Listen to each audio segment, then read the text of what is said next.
Gosani road সর্বজনীন Durga Puja committee পুরাতন কিশোর সংঘের খুঁটি পুজো অনুষ্ঠিত হলো।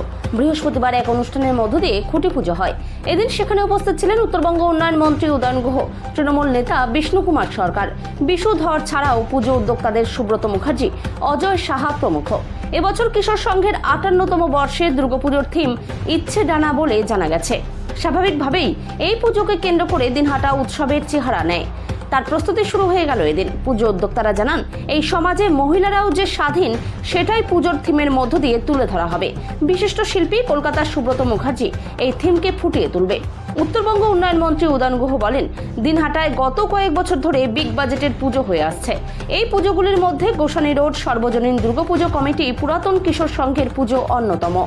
আজকে গোসানি রোড সার্বজনীন দুর্গোৎসব পুরাতন এবং কিশোর সংঘ তাদের যৌথ উদ্যোগে যে দুর্গোৎসব খুঁটি পুজোর মধ্য দিয়ে তার যাত্রা শুরু হলো।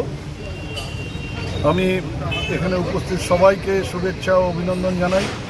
আর একটা কথা হচ্ছে, দিনহাটার পুজোর মান বৃদ্ধি হওয়ার ক্ষেত্রে যাদের অবদান আছে তার মধ্যে নিশ্চয়ই কিশোর সংঘেরও অবদান আছে। আমি আশা করি কিশোর সংঘ এবার যেটা পুজো করবে শুধু দিনহাটার মানুষ নয়, জেলার বাইরের মানুষকেও আকর্ষণ করবে এবং যারা আসবেন দর্শনার্থীরা তারা সব দিক থেকে ক্লাবের যারা কর্মকর্তা আছেন, যারা স্বেচ্ছাসেবক আছে তাদের কাছ থেকে সহযোগিতা পাবে এবং শান্তিপূর্ণভাবে সেই উৎসব দিনহাটায় প্রত্যেক বছর পালিত হয়, এবারও পালিত হবে এবং সেই ব্যাপারে কিশোর সংঘ সর্বতভাবে এগিয়ে আসবে এই আশায় আমি তাদের কাছে রাখি।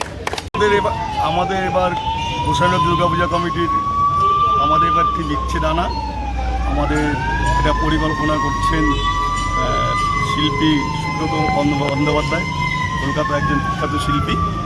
আমাদের এবার এই ইচ্ছে ডানার কথা হচ্ছে, নারীরা এখন আর আবদ্ধ নয়, নারীদেরও আমরা উন্মুক্ত করে সমস্ত কাজের মধ্যে করতে চাই।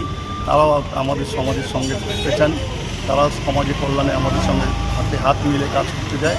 সেটাই আমরা তুলে ধরতে যাচ্ছি আমাদের ইলেকশনের মধ্যে। কী নাম?